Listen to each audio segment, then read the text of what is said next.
Molière est sur scène. Il joue le malade imaginaire. Il tousse encore et crie masse. Quelle virtuosité! La pièce est un grand succès. On l'emmène. Il décède 3/4 d'heure après. Quelle qu'en soit la cause, c'était par définition une mort subite, c'est-à-dire une mort survenant dans l'heure suivant les premiers symptômes. Mais en fait, Molière n'est jamais mort. Parce qu'aujourd'hui, je continue d'apprendre la langue de Molière, qui est super dure. Et je vais vous parler d'une maladie qui n'est pas du tout imaginaire, qui touche une personne sur 10 et qui entraîne de graves complications. Le diabète de type 2. 4 diabétiques sur 5 meurent de causes cardiovasculaires et au premier rang, on retrouve la mort subite. Et c'est là que ma thèse intervient. Il s'agit d'optimiser le traitement actuel afin de mieux prévenir la mort subite en 3 étapes. Identifier les patients, trouver les bons médicaments et évaluer leur effet sur cette population diabétique.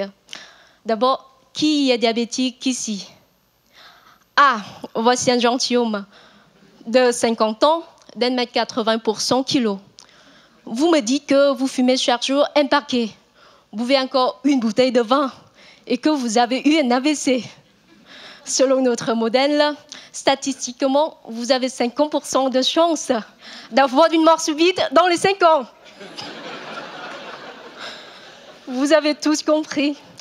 Dans la première étape, il s'agit de construire un score prédictif de mort subite qui permettent non pas de vous faire peur, mais de bien adapter les traitements à chaque profil déterminé. Mais alors, quels médicaments va-t-on utiliser? Deuxième étape, nous allons examiner tous les médicaments prescrits dans le diabète de type 2 et réaliser une synthèse de leurs résultats. Le but de voir si ces médicaments sont plus efficaces que délétères, pas trop chers, et si l'on peut les combiner afin de proposer les meilleures stratégies. Troisième étape, comment peut-on évaluer l'impact de ces stratégies sur la santé publique?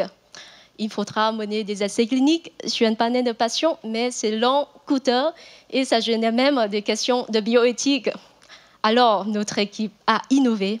On a généré une population virtuelle réaliste de patients. Et sur cette population, nous allons estimer les risques, tester différents traitements et observer leur efficacité respective.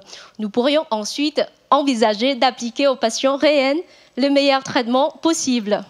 Enfin, comme disait Molière, la mort est un remède à trouver quand on veut et que l'on doit s'en servir le plus tard que l'on peut. N'oubliez pas, vos meilleurs remèdes restent vos sourires et votre joie de vivre. Merci.